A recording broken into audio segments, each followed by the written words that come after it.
Good morning everyone. So welcome to my channel and it's me again, ang inyong chismosong Kaalda Vlogger.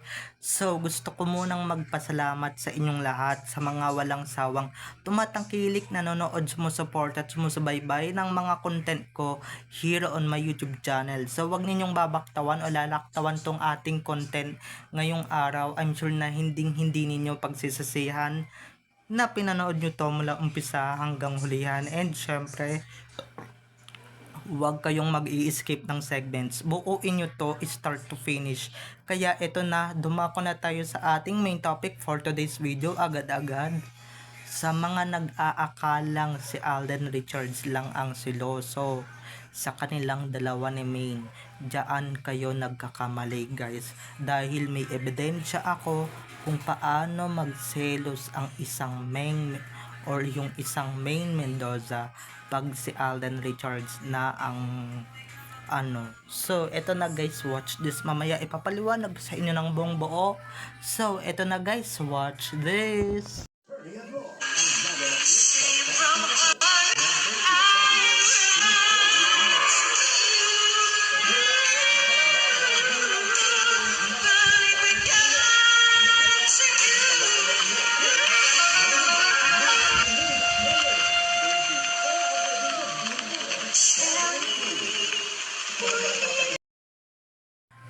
At kung nakita nyo na ngayong recap, so once again say TTO sa mga admins.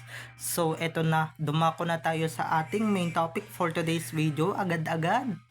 Like what I said earlier, eto guys, just a mini throwback and just a mini relapse lang noong panahon na magkasama pa yung Aldab sa segment na Boom. Dahil guys, natatandaan nyo ba, may isang artist, di ko na lang papangalanan kung sino to, no? May isang artist na guest dun sa Boom. So, isang babae, syempre, at tila baga nagpapakyut kay Alden.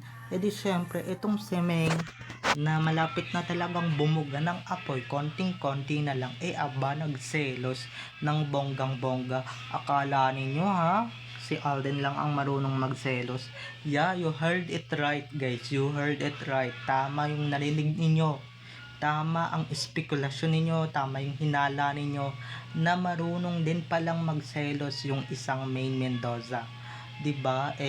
Kasi naman yung mga babae diyan, guys, 'di ba? Kung ako sa inyo, wag na kayong tumitig, wag na kayong magpa-cute at wag na kayong magpa-charming, 'di ba? Kung ayaw ninyong talagang masilaban talaga ng apoy ng nag-iisang dragon na sa buhay ni Alden, wag kayong titingin ng ganyan. Huwag kayong magpapa-cute, huwag kayong magpapa-charming, kundi yari kayo sa dragon na. Okay? Kaya tignan ninyo, yung ibang mga babae dyan, takot nang tumitig kay Alden. Paano kasi, di ba? Ayaw nila sigurong mabantaan or mapagbantaan na mabugahan ng apoy ng isang Maine Mendoza, di ba?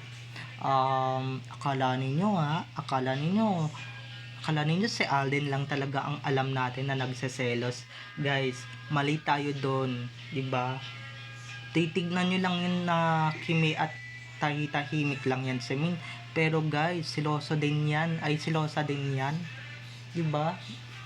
Silosa din yan pag kami mga babaeng kasama si Alden o pag kami mga babaeng nagpapa-charming, nagpapa-cute kay Alden, 'di ba? Nagpapa-cute, 'di ba? Hindi kagaya ni Alden na pinapakita pa talaga ang pagseselos niya on cam, 'di ba? Ako lang naman na nahagip lang naman to sa camera.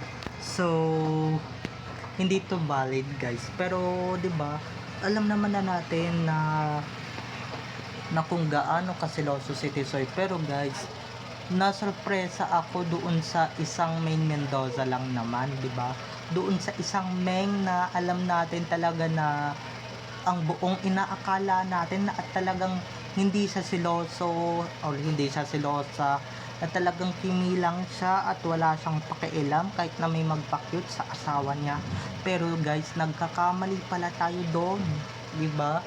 Kasi naman, 'di ba? Kung maglalaro ka lang diyan, ate ko, 'di ba? Kung maglalaro ka lang diyan at hindi ka titingin sa isang Alden Richards ay talagang na may halong pagpapakyut, di sana walang pagseselosan, di ba? Or walang selosan na naganap. Pero guys, okay na rin yun para makita ng buong mundo at makita ng sambayan ng Pilipino at ng mga Dabarkads kung paano, okay lang ho, kung paano talaga magselos yung isang Maine Mendoza, okay? So alam nyo na, now you know. Para lang sa mga hindi nakakaalam at para sa mga bobo dyan sa paligid, no, alam kong hindi pa nila alam tong issue na to, pero ako guys, na panood ko na to, and syempre na-realize ko na to na talagang ay ganito pala to si Maine, di ba?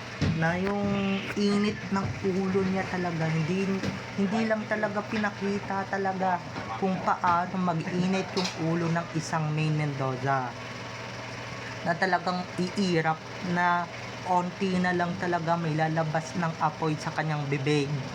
Ganon levels guys, ganon levels talaga yung na feel niya dun sa isang guest dun sa segment na yon, diba? At that time magkasama si Alden at si Ming dun sa segment, tamang tama, diba? May isang girl na nag-guest doon sa segment na yon para makapag-promote, promote ng kanyang teleserye or ng teleseryeng kinabibilangan niya, di ba? Like what I said, di ba, yung mga ibang katrabaho ni Alden na inaakala nilang single, di ba?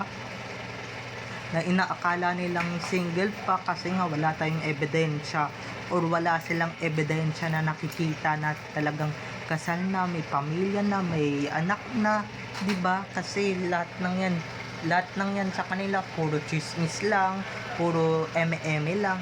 Hindi nila na-realize at hindi nila marirealize na na lahat ng yun puro may katotohanan at may bahid katotohanan. 'Di ba? Ito hindi naman ako magsisinungaling at hindi naman ako gagawa-gawa lamang ng istorya dito kung hindi legit, 'di ba? Kung hindi naman din totoo, 'di ba? Ba't tayo gagawa ng kwento dito? Ba't tayo gagawa ng istorya dito? Kitang-kita nyo naman diyan guys na na nagselos si Maine, 'di ba? O baka sabihin na naman ng iba diyan, sino yung pinagsilosan ni Maine? Sino yung ganito? Sino yung ganyan? Mag-name drop ka. Guys, bawal kaming mag-name drop, okay, ng pinagsisilosan or whatsoever ng ibang artists. Bilang respeto na rin at bilang pagma-move on dun sa pinagsilosan ni Maine. And syempre yung babaeng pinagsilosan ni Maine, nakapag-move on na rin. So move on na rin tayo, okay? Binalikan ko lang to para lang just to relapse, okay? Not anything, okay? Not anything involved dito sa issue na to. And syempre not anything na to hurt someone na matagal nang naka-move on. So ayan, disclaimer lang, no, dahil baka mamaya mabash na naman ako dito ng bonggang-bongga ng mga fans na itong girl. So ayan, kitang-kita naman natin, hindi ba? So baka mamaya sabihin na naman nila gumagawa tayo ng kwento, gumagawa tayo ng istorya para sa ganun mag-viral tayo, dumami views natin guys. Hindi ako gumagawa ng kwento, okay? Kung ano lang talaga yung nakita ko dito sa segment na to. Kung nakita nyo lang din talaga kung paano irap-irapan ni Maine yung babaeng yan at kung paano siya muntikan na talagang magliyab at syempre bugahan ng apoy yung babae, 'di ba? Doon yun talaga makikita ang optimum ng pagseselos ng isang Maine Mendoza, okay? Doon ninyo makikita talaga kung paano magselot si Maine na hindi nyo usually nakikita or usually ninyo nakikita. Dahil ang usually ninyo nakikita, everyday ninyong nakikita is si Alden lang talaga ang nagseselos. Yung mga girls kasi hindi sila nagpapakita na nagseselos sila or 'di ba? Tahimik lang sila sa umpisa pero deep inside nasasaktan din 'yan. Syempre na 'di ba? Nagwawalang kibo na lamang 'yan pero 'Di ba makikita niyo yan o off cam, 'di ba nagliliyap na sa galit, gusto ng ano yung babae silaban ng kanyang apoy sa bibig, gusto ng bogahan, 'di ba? Um, So ayan, makikita ninyo na nagselos si Maine, or baka sabihin na naman ng iba dito, ba't siya magseselos? Wala naman siyang karapatan. Hello, may karapatan siya 2018 pa lang or 2017 pa lang. May karapatan na si Maine or 2016 pa lang. 'Di ba? Sino nagsabing wala siyang karapatan? Hello, kung si Alden nga, 'di ba? Kung si Alden nga may karapatan magselos, dahil may karapatan naman talaga siya magselos. Si Min pa kaya natatahimik lang, 'di ba? Na alam nating tahimik, alam nating hindi kumikibo, pero 'di ba, deep inside nagseselos din yan. Alam naman natin yan, mga ka-ADN. Wag na tayong magpakatanga at magpakabobo. 'Di ba? So, bye-bye na mga ka-ADN. I love you all. Have a nice day. Keep safe and God bless everyone.